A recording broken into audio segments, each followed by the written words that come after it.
আসসালামু আলাইকুম। আপনারা দেখছেন বাংলা ওয়ান টিভির প্রাইম নিউজ। সাথে আছি আমি শাহিনা সাবিন। শুরুতেই থাকছে এসএনএস হোমলোন সংবাদ শিরোনাম।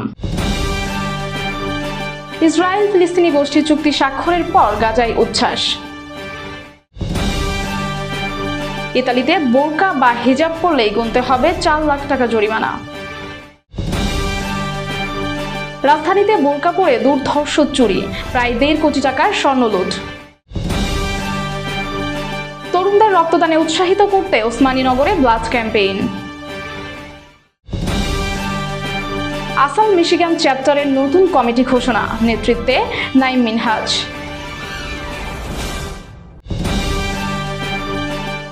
হানিয়ার পর বাংলাদেশে আসছেন আরও এক পাকিস্তানি অভিনেতা।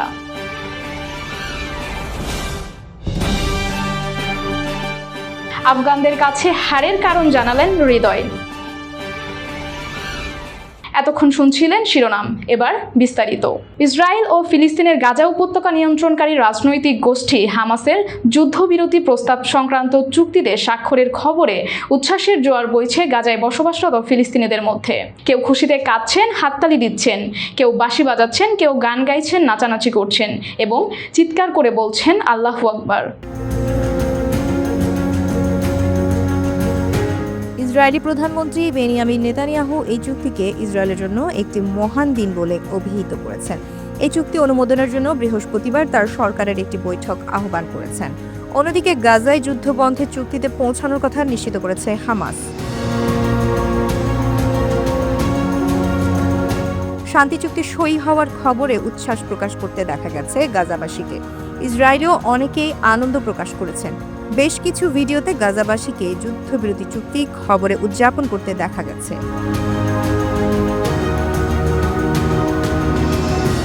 সামাজিক যোগাযোগ মাধ্যমে ফিলিস্তিনি যুদ্ধবিরতি এবং জিম্মি মুক্তির চুক্তির সংবাদ উদযাপনের বিভিন্ন ভিডিও প্রচারিত হচ্ছে। ফিলিস্তিনি সাংবাদিক সাইদ মোহাম্মদ ইনস্টাগ্রামের রাতের একটি ভিডিও ফুটেজ পোস্ট করেছেন। এতে দেখা গেছে প্রধান শহর দেইর আল বালাহতে আল-আকসা হাসপাতালের বাইরে পুরুষ ও মহিলাদের ব্যাপক সমাগম দেখা গেছে। সঙ্গীতের তালে তালে নিচে নিচে শীষ এবং হাততালি দিতেও দেখা গেছে তাদের। একই সাথে আল্লাহু আকবার বলে রব তুলতেও দেখা গেছে।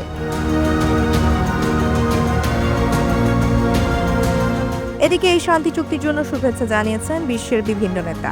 জাতিসংঘের সেক্রেটারি জেনারেল অ্যান্তোনিও গুতেরেস সব পক্ষকে এই চুক্তির সব শর্ত মেনে চলতে আহ্বান জানিয়েছেন। গুতেরেস বলেন, এই দুর্ভোগের অবসান হওয়া উচিত।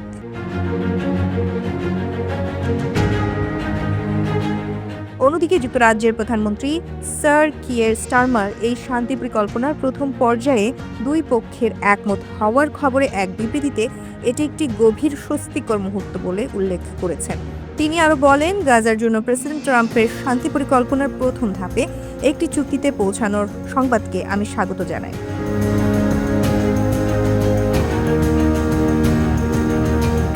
অস্ট্রেলিয়ার প্রধানমন্ত্রী অ্যান্থনি অ্যালবানিজ এক বিবৃতিতে বলেছেন, 2 বছরেরও বেশি সময় ধরে সংঘাত, জিম্মি এবং বেসামরিক মানুষের প্রাণহানির পর চুক্তিটি শান্তির দিকে একটি অত্যন্ত প্রয়োজনীয় পদক্ষেপ। আমরা সকল পক্ষকে পরিকল্পনার শর্ত মেনে চলার আহ্বান জানাচ্ছি। কিন্তু ট্রাম্পের কূটনৈতিক প্রচেষ্টা এবং সমঝোতা আলোচনায় মিশর, কাতার এবং তুরস্কের ভূমিকার জন্য ধন্যবাদ জানান। ইতালির ক্ষমতাসীন ব্রাদার্স অব ইতালি দল জনসমাগমের স্থানে মুসলিম নারীদের বোরকা ও নিকাব পরিধান নিষিদ্ধ করার একটি নতুন বিল আনার পরিকল্পনা করছেন।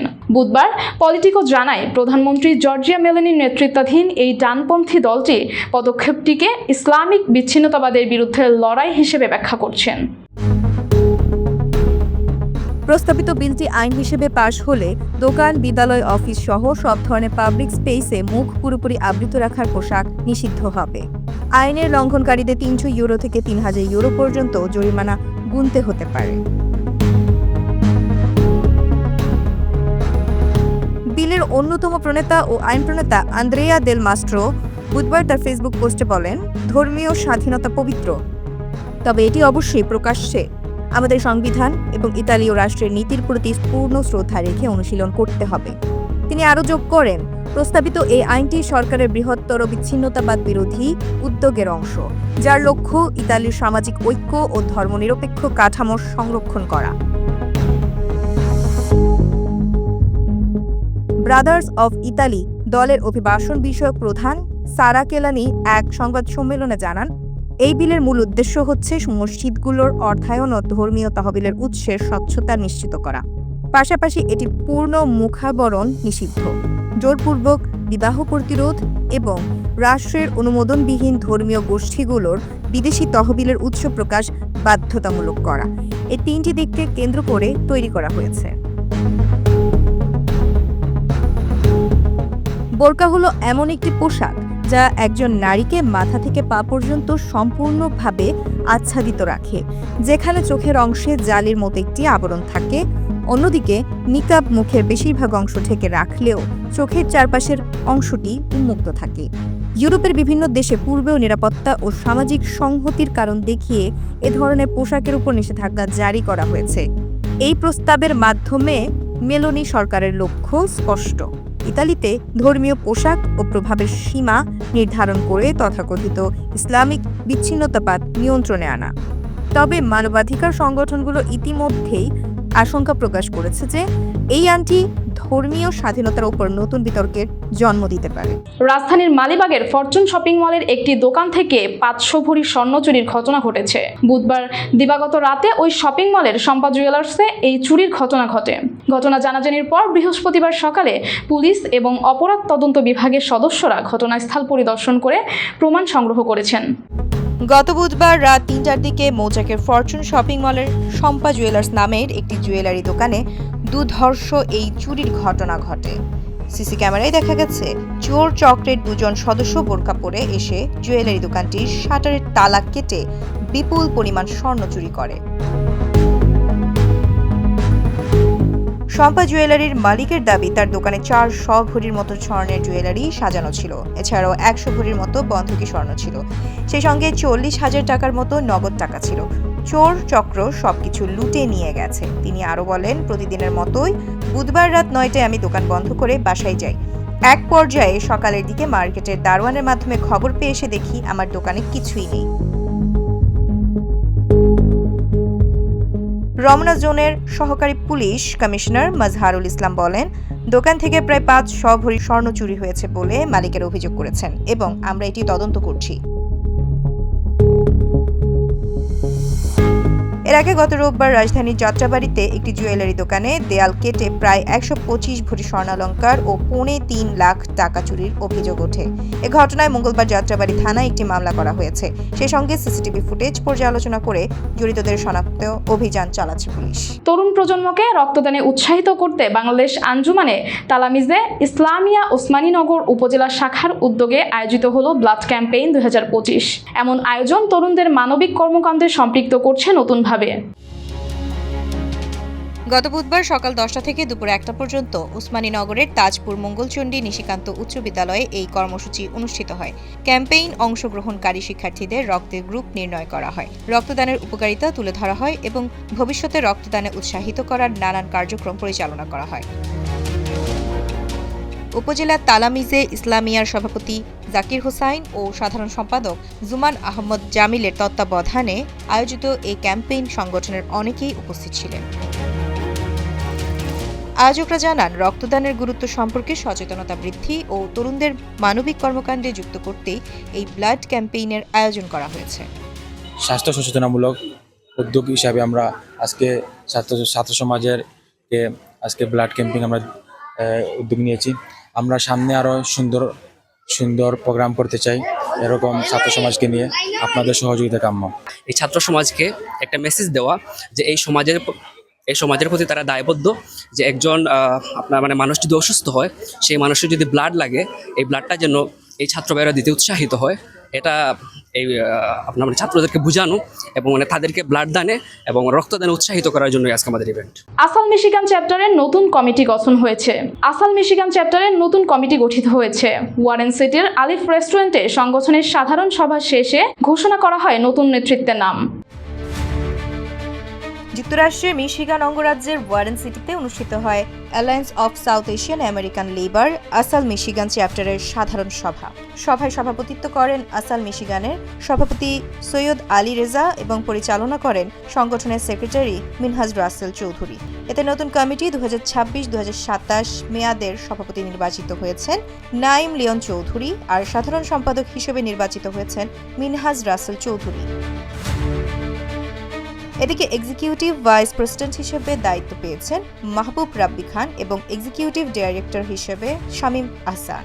এবার মোট 31 সদস্যের কমিটি ঘোষণা করা হয়, যেখানে সভার দ্বিতীয় পর্বে আসন্ন হ্যামট্রমেক সিটি নির্বাচনে মেয়র প্রার্থী অ্যাডাম আল হারাবি ও মুহিত মাহমুদকে আসালের পক্ষ থেকে এন্ডোর্সমেন্ট দেওয়া হয়েছে। তাছাড়া কাউন্সিলর প্রার্থী হিসেবে নাইম লিওন চৌধুরী, ইউসুফ সাঈদ এবং মোতাহার ফাদলকেও এন্ডোর্সমেন্ট করা হয়। আলোচনা ও এন্ডোর্সমেন্ট পর্ব শেষে মধ্যাহ্নভোজের মাধ্যমে সভার সমাপ্তি ঘটে। এবার ফিরছি বিনোদনের সংবাদ নিয়ে।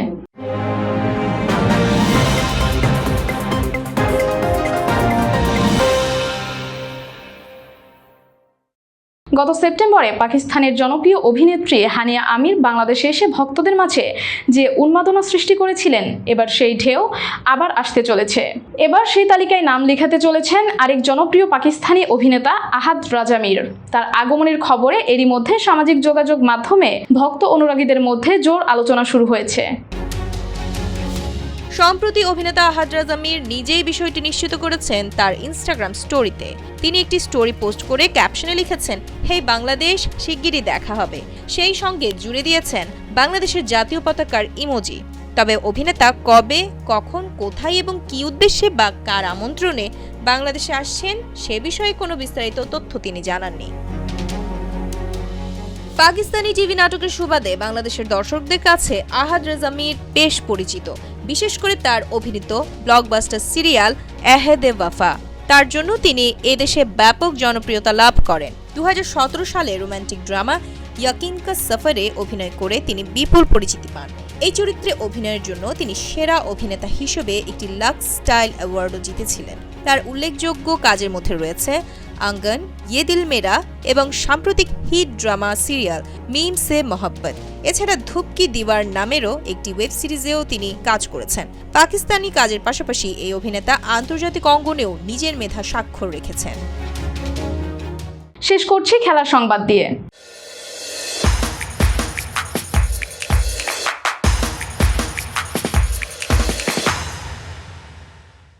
আফগানিস্তানের কাছে 3 ম্যাচ ওয়ানডে সিরিজের প্রথমটিতে হেরেছেন বাংলাদেশ। গতকাল বুধবার আবুধাবিতে টাইগারদের 5 উইকেটে হারিয়েছেন আফগানরা।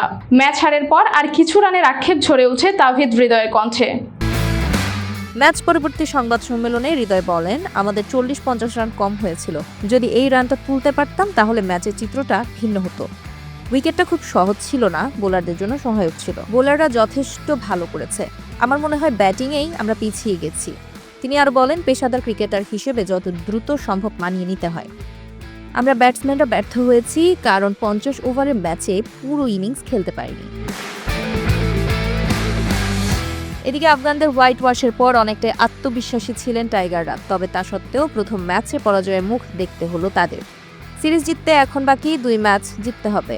এ বিষয়ে হৃদয় বলেন, ভবিষ্যৎ নিয়ে এখনই কিছু বলতে চাই না। আমরা পরের ম্যাচেই মনোযোগ দিচ্ছি। যদি সেটা জিততে পারি তাহলে বাকি 2 ম্যাচ জেতার সুযোগ আমাদের থাকবে। এই ছিল বাংলা ওয়ান টিভির প্রাইম নিউজে। পরবর্তী প্রাইম নিউজ দেখার আমন্ত্রণ জানিয়ে শেষ করছি এখানেই। এতক্ষণ সাথে থাকার জন্য ধন্যবাদ।